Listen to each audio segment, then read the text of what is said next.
Hey, and welcome to the second episode of the Unwind. This is a new series talking about tech and video games. I am Rob Steller. Josiah I'm Hills.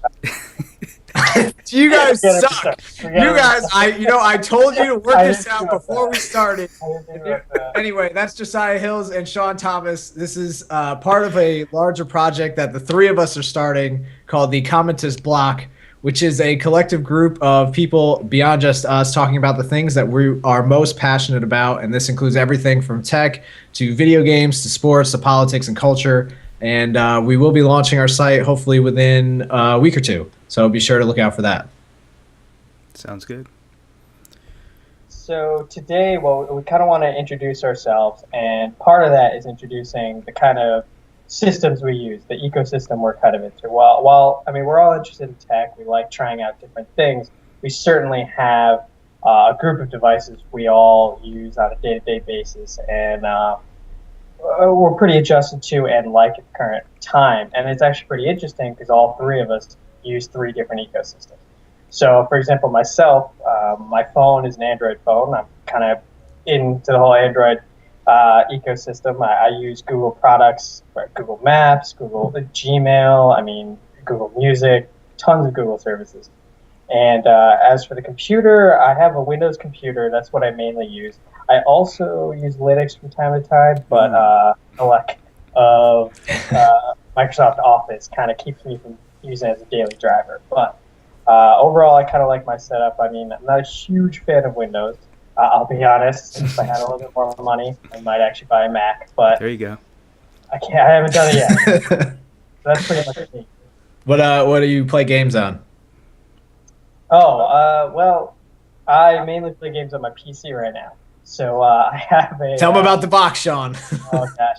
So I have a thing called an external GPU, or eGPU for short. So basically, there is a desktop class GPU or graphics card hooked up to my laptop. This way, I don't have to buy a desktop, and I can have a reasonably sized laptop, not one of those beastly gaming laptops that have all these garish lights and alien faces on them. So I actually like my setup pretty well. I don't actually have a TV, so I don't have an Xbox 360 or a PS3 currently.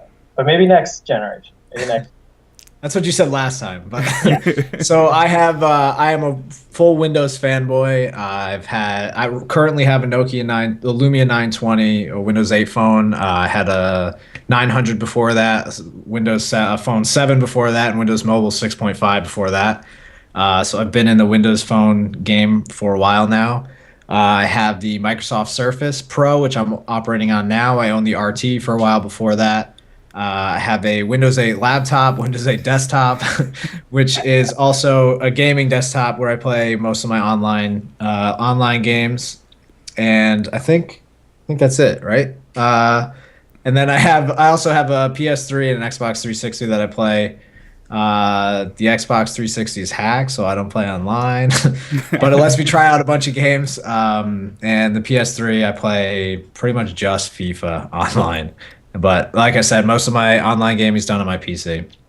And yes, background that actually is, those are live titles. Oh yeah. No, I actually made art out of my my Windows Phone screen in the back there. Awesome. So I love Windows if you can't tell. Cool. Well, I guess that makes me the Apple kid. I've got the.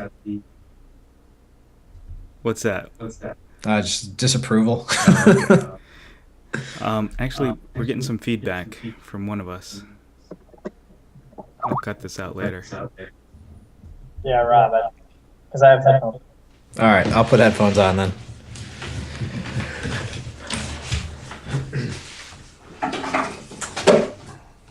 Amateur hour.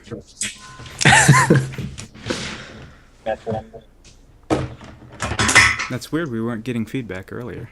Yeah, great. All right, go ahead. All right, so that makes me the Apple kid. I have an iPhone 4S. Before that, I had an iPhone 3G, 3GS, and I'm running with an iMac at home. That's what we're recording on right now. I also have a Mac Mini hooked up to my TV. Use that as a home theater PC, so we can watch Netflix and stuff. I've actually cut the cord, so that's how I do most of my TV watching. I have an iPad, so yeah, I guess I am an Apple. I won't say fanboy, because I grew up building Windows PCs and all that stuff, so I'm well versed in that as well. And obviously, work forces me to use a crappy Windows machine. Not to say that Windows machines are all crappy, but this one that I use at work is crappy. So anyhow, Actually, yeah, go ahead. I just wanted to ask you. It's interesting because I think all of us grew up with Windows. I mean, that was just the common system. It's Yeah. kind of, for years, Macs were just kind of a niche thing in random places. So, what was the Mac that you switched over to, and like, why did you switch over to Apple? Yeah, that's a good question. Actually, so when I was in grad school, I was a TA and I had to work in the Mac lab. That was my job, is to show people how to use a Mac, and I had never used a Mac before. Those were back in the day. That was the G4 iMac, so the one with the little swivel head and the round pod bottom. Sure. So I started using those. I didn't own one though, and then after I graduated and started working, I was part of a grant that said they couldn't pay us a stipend, but they would pay us with a laptop. And so you could either sign up for a Mac or sign up for a PC. And when you say PC, it doesn't mean anything. It could be it could be a $500 machine. It could be a $12,000 machine, $1,200 machine. So I went with the Mac because I knew it was going to be a MacBook. And that was right when they started using Intel chips. So my first Mac was a MacBook with the Intel Core Duo. So yeah, I got that one for free because they're kind of expensive. So got that one for free, and then I bought the Mac Mini after that. That's about 5-6 years old, and moved it over to the TV just to watch Netflix and stuff. But like I said, I've got the iMac as my main desktop computer. Okay, so do you not have a Mac laptop? I still have the MacBook, but it's Okay. 6 or 7 years old. It's the first Yeah. Intel Duo. It's a chip. beast. Yeah. So we actually use it at work sometimes because Windows doesn't have the programs that I want. Anyway, to change the subject into other topics, did any of you guys see Defiance, the preview or the premiere the other day? Did not. No, but I heard a lot about it. Yeah, I might watch it probably this weekend. You said it's on Hulu? Yeah. Yes, the full pilot. It's a 2-hour premiere that they had is all on Hulu. Cool. And interestingly enough, it's made by O'Bannon, who's the same guy who made Farscape, which I am a huge fan of, and Josiah, I think you were watching it before we started talking, right? Yeah. But I am making you a bigger fan of. And I tried to get Sean into also. But it's cool. I mean, it's like a post-apocalyptic. Aliens came down and, destroyed Earth, and now they're trying to live together for what it's worth. And the interesting part of it, though, is that they released this MMO with it. So I actually downloaded it yesterday. I found a good deal for like $33. So I downloaded it yesterday to try it out. I'm only played for about an hour. So are there subscription fees on the MMO? No, it's just one flat fee, Okay. and that's it. I think you can pay to get in-game stuff like most games now, but Okay. but it's just that one fee, and it's okay. It's not bad. I mean, it's got a lot of the bugs that most early MMOs have, but it's kind of a cool idea that the overarching story is supposed to connect to the show, and I think events in each one affect each other, and it should be interesting to see how it plays out. But Yeah. I've been trying to get Sean to play a new MMO, but it's impossible to convince him to pay for anything. So, Yeah, well, we have other reasons for that, Robert. yeah, So whatever. what kind of MMO is it, though? Is it first-person shooter? Is it, It's third-person shooter, but it's like there's no classes, so you kind of can customize your guy as you go along. like what's What? what do you do? Like, you get thrown into the game. What's So you start out on this ship that ends up crashing into like enemy territory, I guess. Then I really just got through the whole tutorial phase, and they run you through like a couple basic fetch missions. okay. So But you is do there get get ATVs, which is kind of cool. So instead of a mount like you would have in World of Warcraft or whatever that you have to wait till level whatever to get, you get this ATV early on. You could call it wherever you want. It just appears next to you, and you're like, Oh, hop that's on it. And then you realistic. start zooming around. I was like, dude, it doesn't matter, man. It's pretty awesome.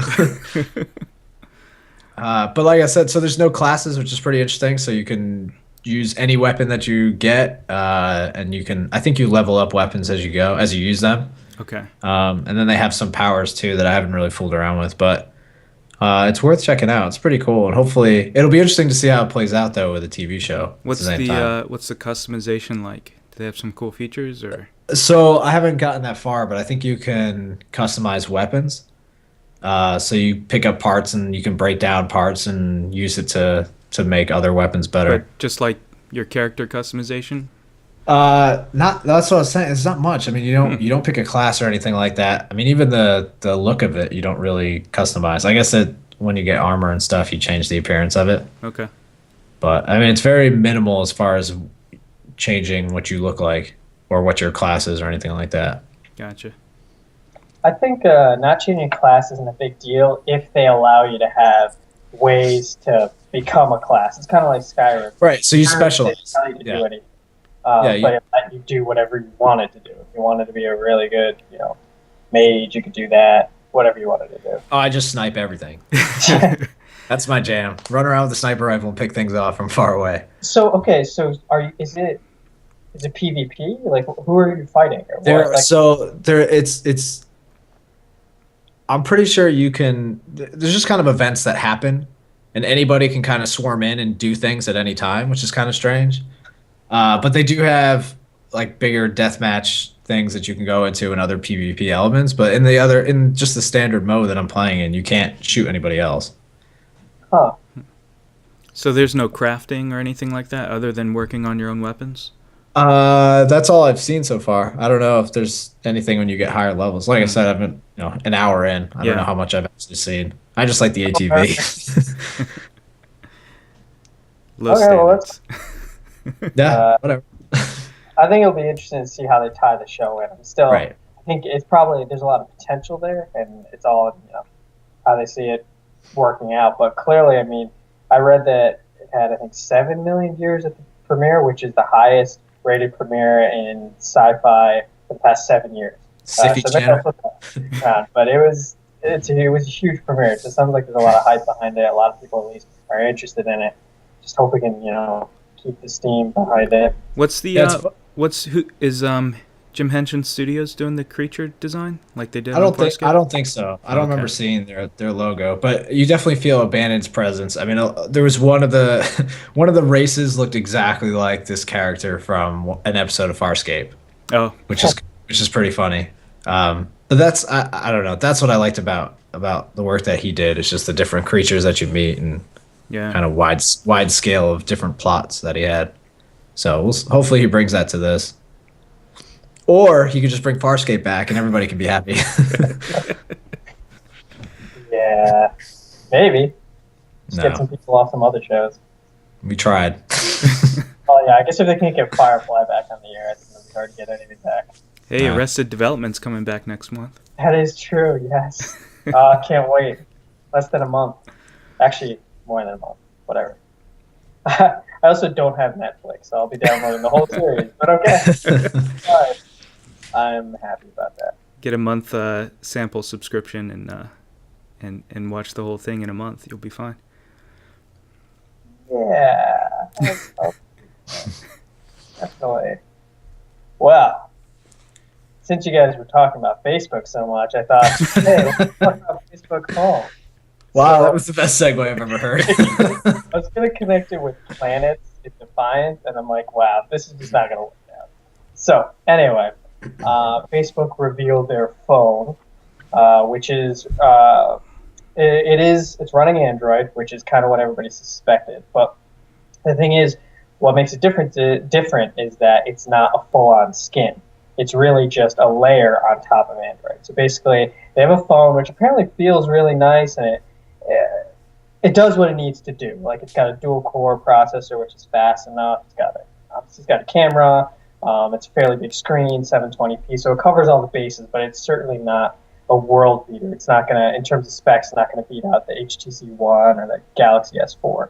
But while we definitely don't have one of the Facebook Home phones or Facebook phones, I was able to get my hands on a copy of Facebook Home, which is available on the Play Market. Right now, it's only available for a few phones, including the HTC One X, the Galaxy S4, and I think the Nexus 4. There's a couple phones, but not too many.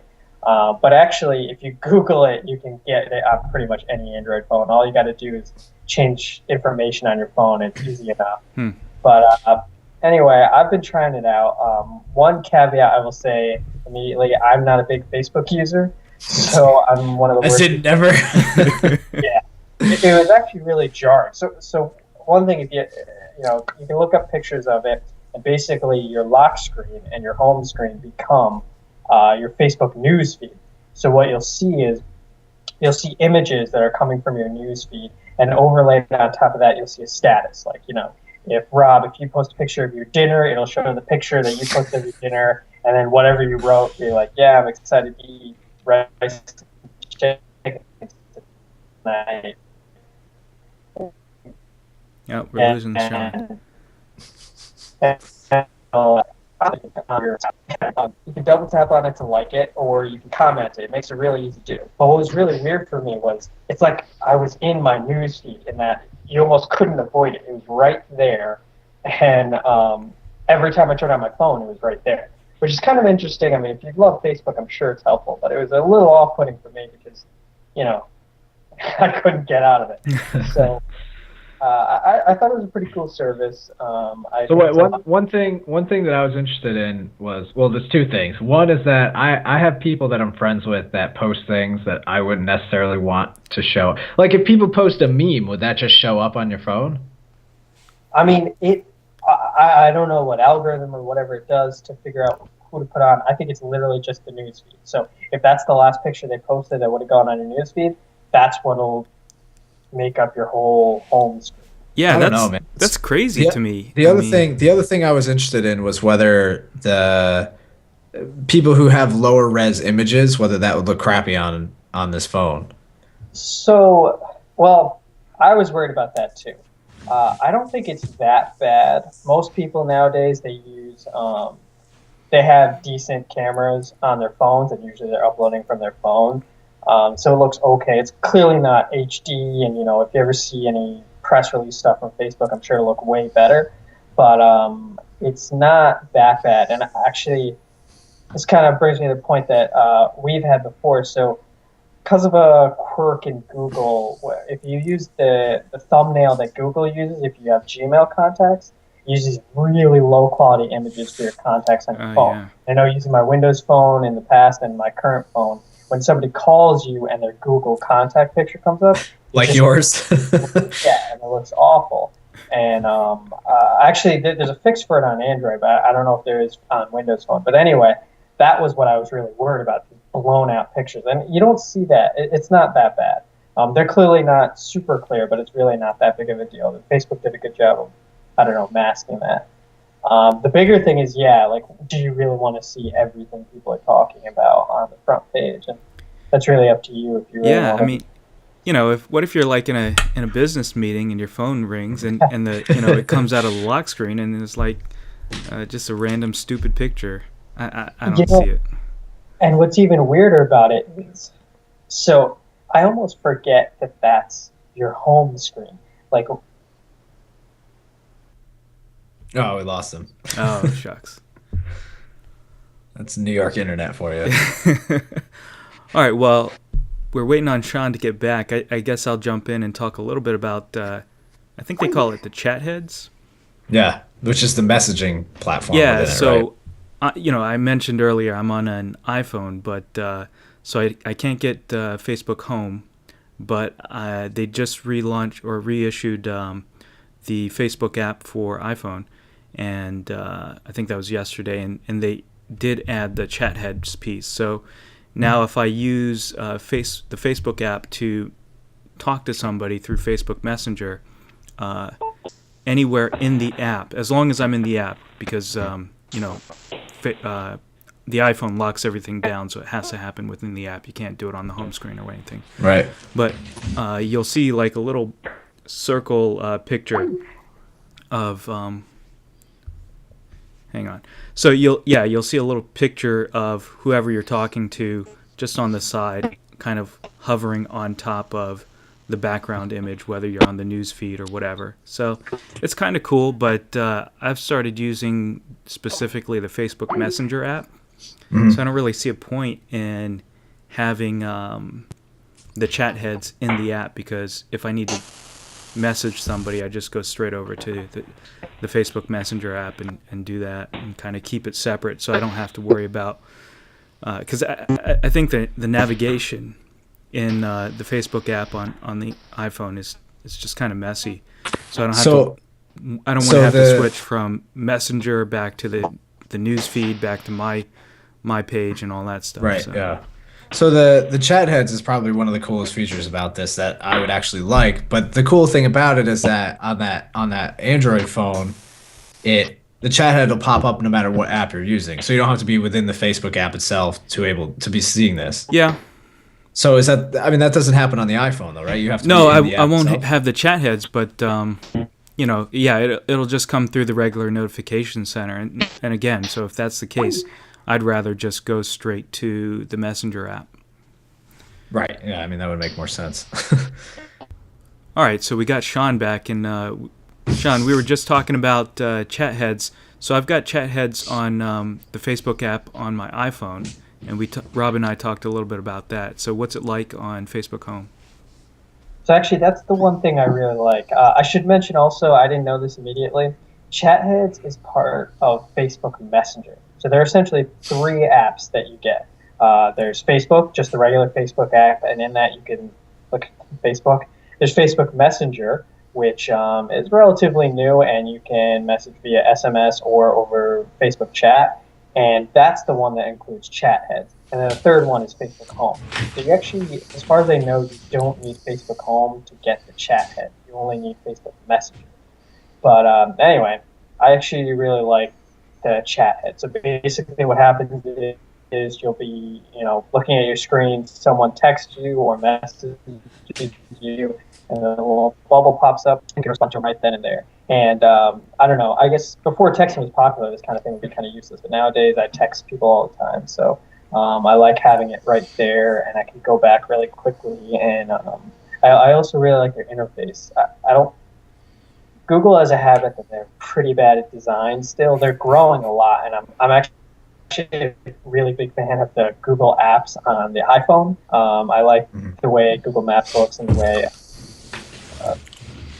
Gmail looks, but they still haven't done all of that for Android yet. So looking at Facebook that looks nice, it makes a big difference. It looks professionally done, where the regular messaging app works. It's fine for Android, but it's really not. Doesn't look that great, so it's nice to look at.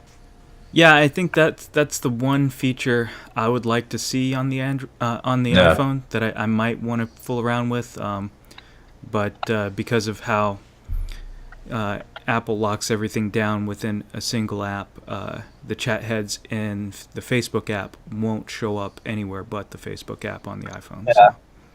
Well, you guys can both shove it because I don't have anything on the Windows phone. You have Facebook? Yeah, it's a decent app, but I want chat heads. Well, it's funny because I think, chat heads is great, but it's clearly an intrusion into everybody's space. And I think, Steve Jobs or, maybe Sinofsky at Windows Phone, or I guess it's not Windows Phone, but I don't think either Windows Phone, Microsoft, or Apple would like the idea of chat heads at all, because it's clearly just going right on top of their stuff. Right. And they can't avoid it. But what happens if your picture isn't your face? Like, your picture is the Barcelona team winning the Champions League like 5 years ago, and it's this grainy picture, and I can't really see it. Every time you call me, this picture comes up. I'm like, oh, it's Sean, 'cause it's just a big blob of color on my phone. I'm telling you, it's all because of that issue. I don't know. I don't know if there's a fix. Maybe there is. I just downloaded this little app. It's like HD Contacts or something, and it fixes that bug in Google Contacts. But anyway, it has no face recognition software or anything like that. It's literally just the center of your Facebook picture, and it's in a bubble. I mean, so your picture has, I guess your picture is actually your, I don't know if that's your Facebook picture or just your Google contact. It's the one of you playing a piano in Times Square. Oh, that's old, yeah. Yeah.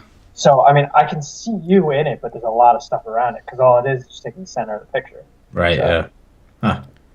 Yeah, that would be awkward. I mean, people change their profile picture pretty frequently. I just changed mine because I'm a VT, Virginia Tech alumnus, and I changed it to the remembrance of April 16th shooting. So, that would be kind of weird if just this random picture popped up and you didn't know whose profile it was. Yeah. So it doesn't have the name on the chat head. It's just the picture, right? No, sorry. It does say, actually. You know what? No, you're right. It doesn't say the name, right? I'm gonna. I look don't it think up so. Right now. I think when you go into it, I think it says the name on the top. It's certainly a problem, but the funny thing is, I think all OSs are doing the same thing, where it's all taking data from other services. So you're a lot of times with phones, your contacts end up being Facebook contacts, and it'll just pull the Facebook photos and use that as your contact photo when you get a phone call, even though you don't have a Facebook phone or something. So this is kind of a larger problem than just a Facebook issue. So if people change their photo, like me, I mean, I have, like you said exactly, I have a picture of Barcelona winning the Champions League. So it doesn't really fit, but the whole idea is they're just going to pull it from services because it just makes it easier, so you don't have to add contact photos with each contact. Yeah. I think that's a larger thing. Yeah, I actually had a program that did that on my desktop. It pulled in all my Facebook contacts, and I just started getting really random pictures attached to things. So I'd actually prefer if you could maybe set it for something like LinkedIn, where you're more likely to have a real picture. So. But it's a pretty cool idea. We'll see if it catches on. I think I've heard some speculation about iOS 7 maybe pulling back some of the controls that they have on what apps can do, or maybe specifically partnering with Facebook so that they can get some of the same features. But I don't know. I don't see it happening. I think it's just speculation right now. I mean, with that, I mean, it's all dependent on what Facebook wants to do. Do they really want to challenge in that space? I mean, when they initially talked about the Facebook phone, it was going to be a phone, from the ground up with Facebook. I think it's more sensible the way they did it, because it seems a little bit silly to create a 4G stack and create a whole OS, a whole paradigm, all that work when that's not really what they're made for. So. Partnering when they're not really competing with Apple, so they could do it, but we'll see. To be honest, with iOS 7, what I'm more interested in, I want to see what Johnny Ive does, because I'm interested in this. The flat design and Yeah. I think. Put some tiles on there, right, Rob? I have no comment. One thing I miss, so I used to have a Windows phone, and I've seen iPhones. I've never used one extensively, but the thing I missed that both of them had, and I don't think Windows Phone gets enough credit for this, is just general polish. It works when you want it to. It's always fast. Fluid, yeah. Yeah, it's pretty.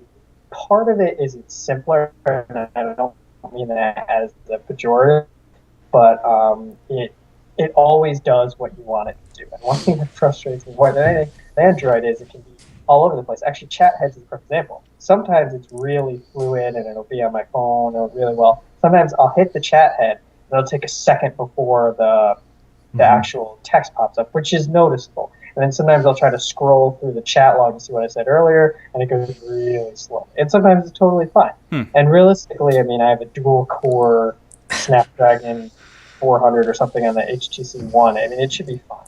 Or it's the HTC One X, sorry.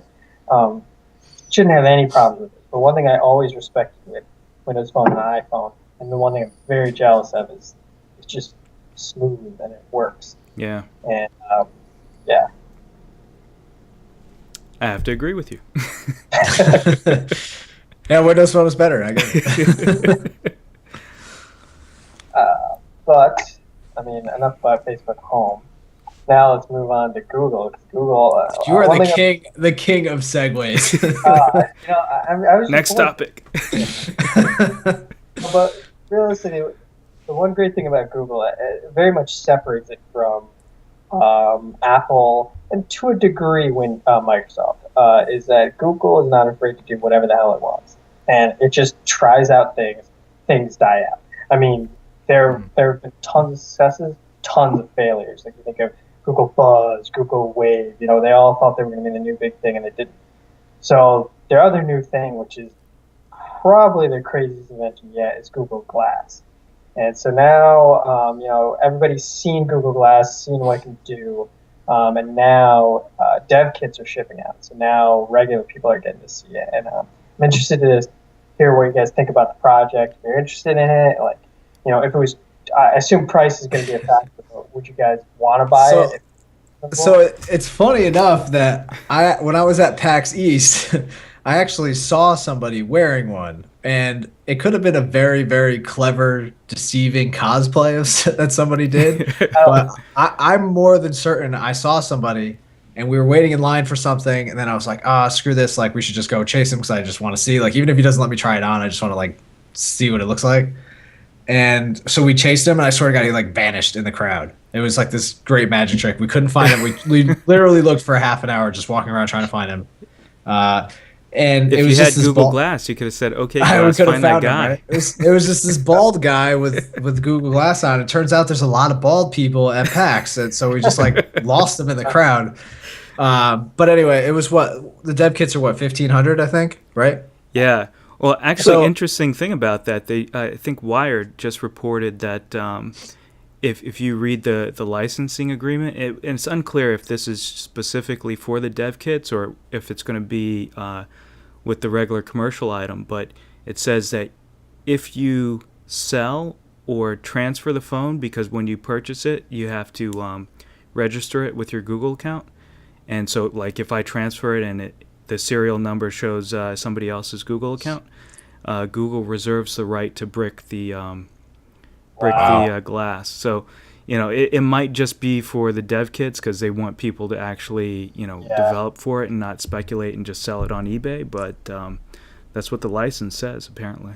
There was an article about someone who apparently was selling one on eBay, and it was going for $90,000, something like that, some obscene amount of money. Yeah. But to be honest, so I'm all in favor of tech that makes me a cyborg or closer to a cyborg. It seems like a lot of money for something that wouldn't be very useful to me. So I don't live in a city. I could see where this would be very useful in the city, but I live out in the suburbs, and I just don't see where I would use it. I mean, I wake up, I drive to work, for my commute. I take pretty much one of two routes every single time, so it's not like I needed to go find me a subway or a bus or something like that. I come home, and then I'm on my TV or my computer, and I just don't see when I would use this, especially given the limited capabilities that it has right now. Yeah, that kind of ties in with my answer, which you might be able to predict, Rob. I don't buy first-gen stuff. That's it. I don't buy first-gen stuff. It's not going to be well supported out of the gate, or not well enough supported. I'm looking for apps. I'm looking for extensibility. It's not going to be there day one. So I don't really see the point either. People who need that kind of GPS. I use my phone as a GPS when I'm in the car. That's what I'm saying. Yeah. But I really don't need it. I use it basically to give me a heads up on traffic. But you're right. I drive the same route pretty much every day, and people who need GPSs are maybe realtors and pizza delivery boys. Sean, what are the other features that we just keep talking about the map, but what else can you do with it? I know you can take pictures with it and video, which is also kind of a privacy issue that we won't even go into right now. But Sean, what else can you do with it? Yeah, I mean, okay, so I think you nailed most of them. You can obviously also do Google searches, and I think Google Now and things like that will try to integrate it. Finding information. Um, So that's I that's actually the other thing. So I find it interesting, like especially with Siri now, these devices where you can just ask it things, but you have to talk out loud. Yeah. Where 99% of the time, I actually I don't think I've ever seen anyone use Siri in public, and I don't see when you would use that without looking But really you just really keep them with dumb. Bluetooth devices, right? Like, I see what you're saying. Although, and actually, Josiah, you could probably chime in on this. I feel like Siri. I don't feel like it panned out exactly the way it was supposed to be. I think a lot of people still use it, but they use it for the functions. I don't feel like they're very Siri-like, and I think a lot of people set calendar appointments and stuff with it. They what do we call it? Do text to speech for text Yeah. messaging Yeah, and I search. do the speech to text piece a lot. I don't really ask Siri questions, you know. And every once in a Yeah, while, Right. I'll hit the little information button to kind of remind me what are some of the commands I can give Siri. But basically, I use it to, like if I'm driving, I'll say, Siri, what do I have on my calendar today? Like when I'm driving into work, and it tells me what appointments I have, or I'll say, remind me to do this, and it puts it in the reminders app. But the reminders app is not a very it's not really my favorite to do app, but I use it because I can do it through voice with Siri. Right. And I'll say Siri call Rob or something like that. But that's the bulk of it. I don't use it to check sports scores or check movie times or anything like that. It's just I don't even stop to think about it. I just rather open up the app that I use for Yeah, you're checking so movie used to times. just Yeah, Googling it yeah, on the phone. So pretty much that. Or I'll open up the Google app and use their voice search, which is actually much faster and usually more precise than Siri. Unfortunately. so that's why I can't see any reason to justify the $1,500 right now. I mean, that's what it comes down to. Well, I think the Or even in 1500 general, I is don't. definitely for devs, but But it'll even if they brought probably it down cheaper. to, I mean, what do you think? Even $500, I don't think I would pay for that. No, you're right. You're right.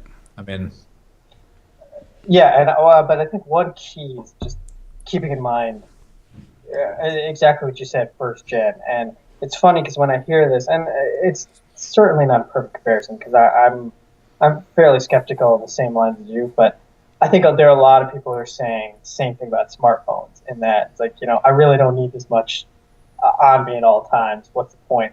I think there are some cool things you can do. Like even you guys mentioned how you take the same route every day. Um, but you still, I think if you got rid of Apple Maps or Windows Maps, I think you'd be a little that wouldn't be a great thing. And I think dude, Bing Maps isn't that good to begin with. I think I would get lost less if I didn't have Bing Maps. yeah, Big Maps. Gosh, when I had my Windows phone, I had some bad experiences, especially moving to the city and you just try to find things, and it just wasn't robust enough. But anyway, yeah, I agree. I'm not exactly sure how it's going to pan out, but I think it is interesting to have access to information right in front of you. Yeah. There's always this question of, is it too immediate? Are you going to be too tied in and always looking at stuff?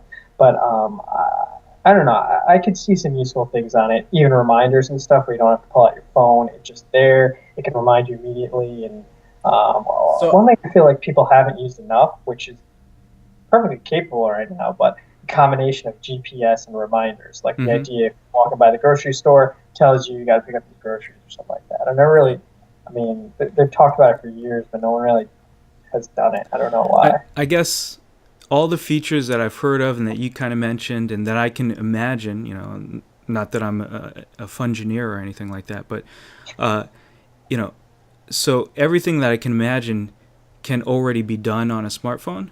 And so it's not worth the price premium for me to just have that, at a special UI in front of my eyeballs at all time. I'd rather just pull out my phone right now, until I see something super cool and compelling, or the price comes down to levels like a regular smartphone, then I can't see a lot of people buying it.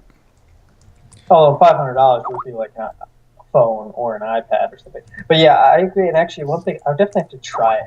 One thing, I mean, I've only heard about it, and they say it's exactly what they show in the videos, just over it on your face. But it'd be interesting to actually just use it, just to see how it really does, how it changes the way you interact. I think one thing that I noticed that, like, I was very uninterested in text messaging, and I was very uninterested in having internet on my phone.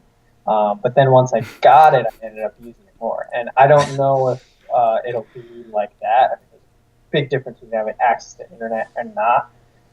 But it'd be interesting once I have it, if it becomes something that I become more. Yeah. I find uses for it. So I think this is how you do a segue, Sean. So you announce it first. No, I'm just gonna let you. Here comes the segue, guys. So you can take notes.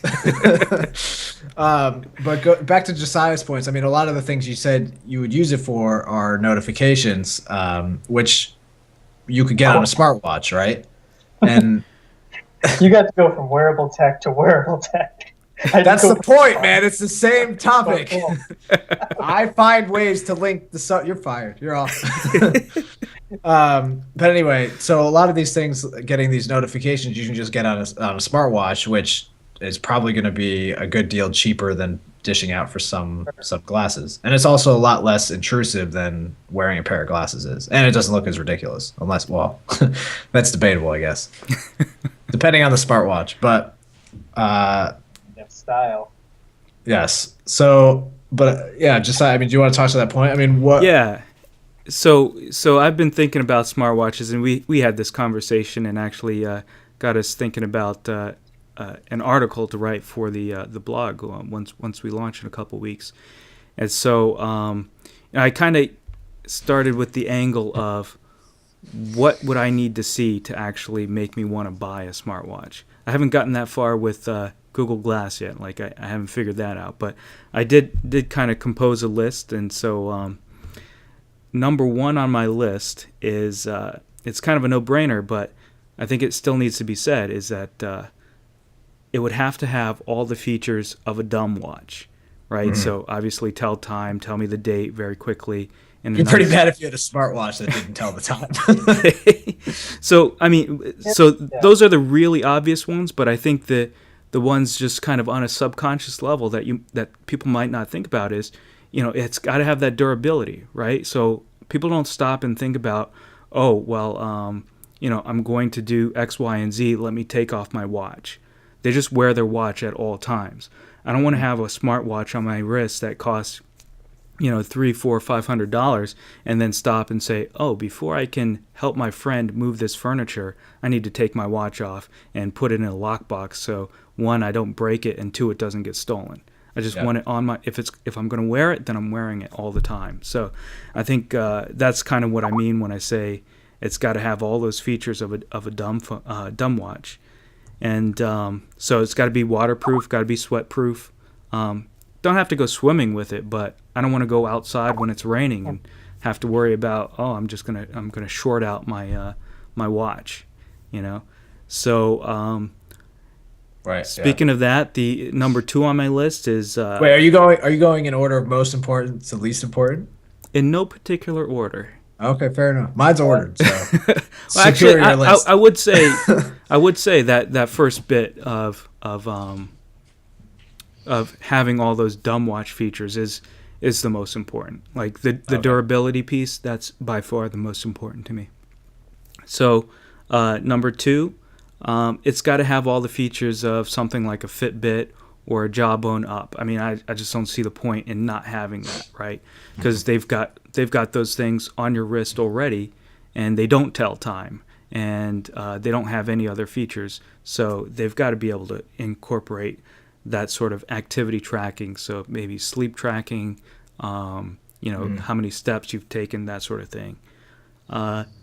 In my opinion, it's got to have a colored screen. So I know the what's the one that just came out? The Pebble. The Pebble. Yeah. Yeah, it's got a black and white screen. So disappointing. I mean, I could have a black and white screen in 1985. So like, what's the point? So, if I want, I'm going to be using this thing to get, notifications and stuff like that. And it's got to have a nice, clean UI. So you got to have color for the differentiation of messages and alerts and stuff like that. Got to have color. Number 4, needs to have some touch capacity. I think, again, the Pebble is, it's all buttons on the side. And I don't see how that's pushing the limits for it.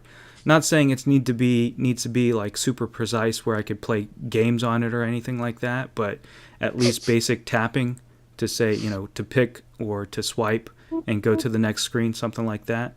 And then finally, this is kind of a no-brainer, but it's got to be extensible. You got to have people developing for it. So it's got to be able to install new apps and grow with time, because obviously I'm not going to buy first gen. Yes. So I'm the opposite. I pretty much buy everything first gen. So top 5 in least to most important. Number 5 would be interchangeable bands. So that you could, I wear suits to work. I usually get pretty dressed up when I go out to a bar or whatever. So it'd be nice to be able to match whatever style you're wearing. I think that would be important for me. Just very flexible, especially if you're going to be paying all this money for it. No, that's pretty important, yeah. Like I don't want something that just looks like some of the older smartwatches from back in the day, because that just doesn't look good with a suit, right? Number 4 would be customizable and downloadable watch faces, which is one thing I like about Pebble. And to be honest, well, actually, I'll get to this later, but I think it's cool that you can change the way it looks. So one of the things I really like that Pebble did is that all text time. So it spells out the time instead of just showing a digital or an analog watch. Yeah. I really like that look. That's pretty cool.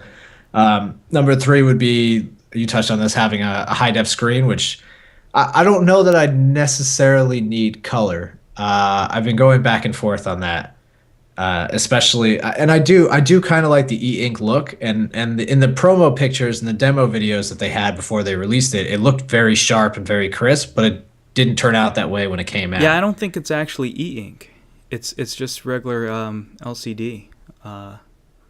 You're talking about the Pebble, right? The Pebble, yeah. Yeah, I don't think it's e-ink. Oh, I could have sworn it was, but maybe if it was, I think a lot of people assumed it would be and then when it finally came out, they're like, "This is not actually." So I think if that looked a lot crisper and a lot sharper, I would like that look a lot better. I don't necessarily need color though, but just something that and I don't think high def should be hard on such a small screen when you're talking about, Yeah. that size. So number 2, you talked about also, which is fitness tracking. I don't own a Nike Fit or anything like that. Mm-hmm. It's hard for me to justify paying $100+ just to have a band that tracks how much I walk or run or whatever it is. So I think, like you said, I think that's a really no-brainer. It should just be integrated into it. It should be able to withstand, if you're sweating or if you're out in the rain. And number 1 is it should just work well, and it should work with Windows Phone. Because so you'll be buying one in like 2020, right? Yeah, whatever. So let's hope the Windows Phone is still around then. So, and I think it would also be cool if it integrated with the Surface also. And I don't know how this would work really, but it should just work seamlessly. Like, it should just sync to my Windows Phone or my Surface. And I think you should be able to get email and message notifications, but also app notifications and weather alerts, things like that. I think should come with it. But yeah, maybe play music through Bluetooth. I think, and it has a little audio jack. So like if I'm running, although again, I don't know how that would work because if you're not close enough to your phone, obviously couldn't use Bluetooth. But it might have some internal space that you could put a few music songs on. Yeah. So a good chunk of what we talked about, not everything, but a good chunk of it was available in the iPod Nano from 2 generations ago, right? So that's why I'm not willing to give Pebble a pass.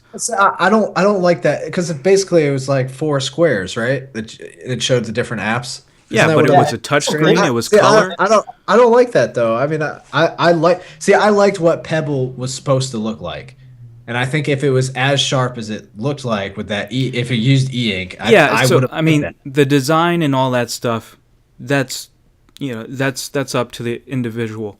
But I'm just talking about the basic technology and the functionality. It had a touchscreen. It was color. It had multiple face screens and stuff. It didn't have a developer community. But if it did, sky's the limits. You could put whatever you wanted on that thing. You could slap a watch band on there and just wear it anyway. Yeah, that's what people were doing. That's what I'm referring to. And it had Nike Plus on there.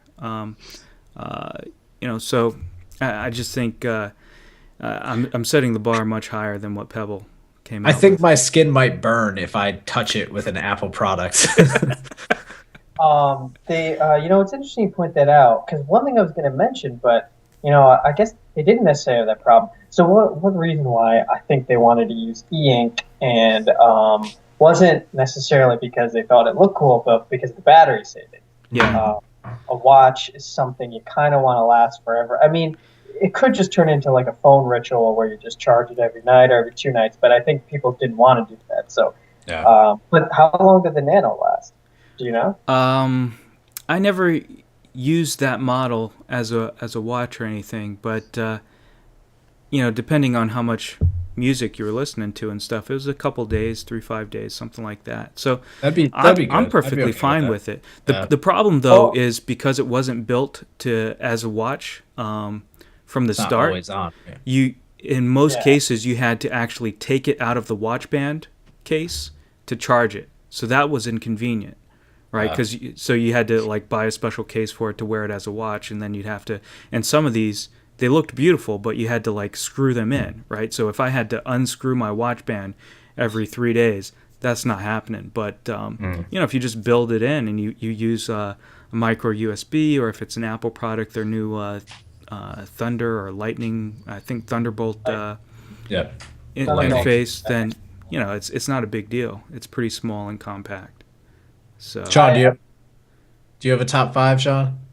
I don't have top 5. I just want to comment on yours. But, well, the first thing I was going to say is, I think battery life related to the screen is a big deal. It's something they have to figure out. And I was the same way when I saw the Pebble. The thing I didn't like was that I didn't like the look of it. Like, it looked clearly lower res, especially now that we have HD screens everywhere. It just doesn't fit as well. But I really think, and the same thing with color, I think battery is one big issue that's keeping these things from actually being these great high def screens. And maybe it'll be possible in the future. I don't know. We'd have to see.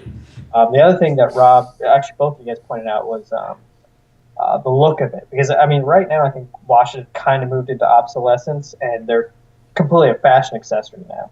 And while I actually don't wear one. I've never really worn one.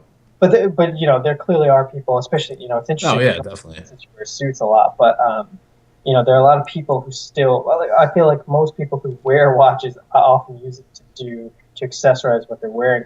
And the digital look, I think it's possible, but it's difficult to pull off in a more professional look. Like it fits in certain situations, but it's a little difficult to pull off with a suit. And you can't always just slap on a silver metal wristband and just make it look fine. So that's another thing I guess they would have to figure out because of the way people wear it. I think Pebble got pretty good app support. It definitely has the Bluetooth music functionality already, but of course that requires you having your phone on you, and I think it's a little clunky because of the buttons, but that's a minor thing. But I think it is pretty. To me, that's not a minor thing. So here's an example. This was back in the day. I had my iPhone 3GS as the first smartphone that I bought, first touch phone that I used, and I had it for maybe 3-5 months, something like that. A friend of mine, a colleague of mine, got a BlackBerry. I don't even know what it was, a Pearl or whatever. And she was asking me how to set it up. I'd never used a BlackBerry, but, I can read menus and figure that stuff out. But the problem was I could not go back to that stupid trackball. I just kept touching the screen. I'm like, this is broken. Once you use a touch screen, buttons just don't make that much sense on it. I see what you're saying. All right, so how much would you be willing to pay if it had most of or all of your features? If it had most of my features, I'd say I'd shell out. I don't want my wife to hear this, but I'd shell out maybe $300-400. Wow. That's a little bit. I think $200 would be like the absolute sweet spot for me. She heard me. If it what? No, $200 I think would be the sweet spot for me. If they came out with something that even if it didn't have all those features, but if I liked the design of it, it integrated Windows Phone pretty well. I think 200 be if it had everything that I wanted to, then I'd probably go up to 300. Right. Well, what I'm looking at is I'm not saying I want to spend that much, but if you look at my features, one, it's Is durable. your wife listening to you right now? But I mean, one of my main features is that it's durable, so it's going to last, right? And then two, another feature was that it's extensible, so I expect to get good use out of it. It's not like a smartphone where you're pushed in to buying one every 2 years. That would be ridiculous, right? Like you buy a watch and you might replace the battery if you like it, because like Sean was saying, it's more of a fashion thing. So if you like the look of it still, you can have that watch for 20 years. You just buy a new battery every once in a while. Right. So that's what I'm looking at is, sure, there's going to be upgrades and the latest and greatest and longer battery life and better resolution and all that stuff, and it cooks you breakfast. But, if it lasts, then I don't mind paying a premium for something that has the features I want. See, I wonder about that. So one significant difference shifting from, I guess, essentially analog to digital, or more specifically software-based things, is that analog things, so long as the mechanical pieces are working, it'll work forever. The thing with software is it can work forever, but as you update the software, it gets slower. For example, if you could hack iOS 6 onto an iPhone 2G, it would just be horribly slow. Right. So I wonder, like, I know people who would have their same watch for 10 or 20 years. Maybe they get it, cleaned every so often, but they'll still keep the same watch. Right. I wonder if you had a digital watch, you'd get into a little more of a cycle of getting a new one. I'm sure that's what they want you to do, but I just can't see it happening every 2 years. That would be tricky. What I could see is, if they did a good job of styling and the pricing was, closer to a regular fashion watch, so, the $100 to $200 range, then I could see people buying multiple copies or multiple versions of this, or kind of rationalizing the upgrade, like you were saying, based on the fact, it's a new look and new feel, plus I get the tech upgrade. So I could see that happening, but I would try to be resistant to that, because I don't want to fall into that trap. Yeah, that's totally understandable, and I think it is kind of crazy when you think about it, how often we upgrade our things now. We're kind of stuck in that cycle. But about that, you were just saying the update thing. I mentioned at the top of the show, I still have my MacBook, and I can't upgrade it to the latest version of OS X. Okay. So there's certain software that I can't run on it, but everything it runs. It works. What do you have on there right now? The fan starts whirling and it gets mighty hot, but anything that I can install just works. So I think it speaks to the fact that you could be cynical and say, oh well, they're trying to do this planned obsolescence and force you to upgrade, or you could say, well, they know it's going to break the product if you install the latest. So yeah, I understand it's company, profit motivations, all that jazz, but I think sometimes it makes sense. Yeah, I don't think you want to have that experience, especially Apple, just so heavily focused on experience and not about having it work with everything. They just want you to have a good experience. It's funny because at my school we have to take exams on computers, and I have a friend with an old MacBook. And she's still running Cheetah, so they definitely don't support that. I don't even know, is that it's cool. And so she can't do anything with it, but that's her fault. Yeah, sometimes you do have to upgrade. Yeah. All right. Well, I think it's time to wrap this up. I think we're over time. I don't have a good segue, so That's it. uh, Cut. so this is the end of our second episode, but our first real intro episode, not special or whatever you want to call it. But anyway, I hope you enjoyed it. Thank you for tuning in. That's Josiah Hills and Sean Thomas. I'm Rob Steller. This is the Unwind podcast, and hopefully we will have the Commentist block up in what, a week, 2 weeks, somewhere around there. Yeah. All right. It's It's coming soon because I've been saying 2 weeks for 2 weeks now. So, but be sure to go on the lookout for that. We'll post links in the bottom of this. And yes, thank you for listening. Commentistblock.com.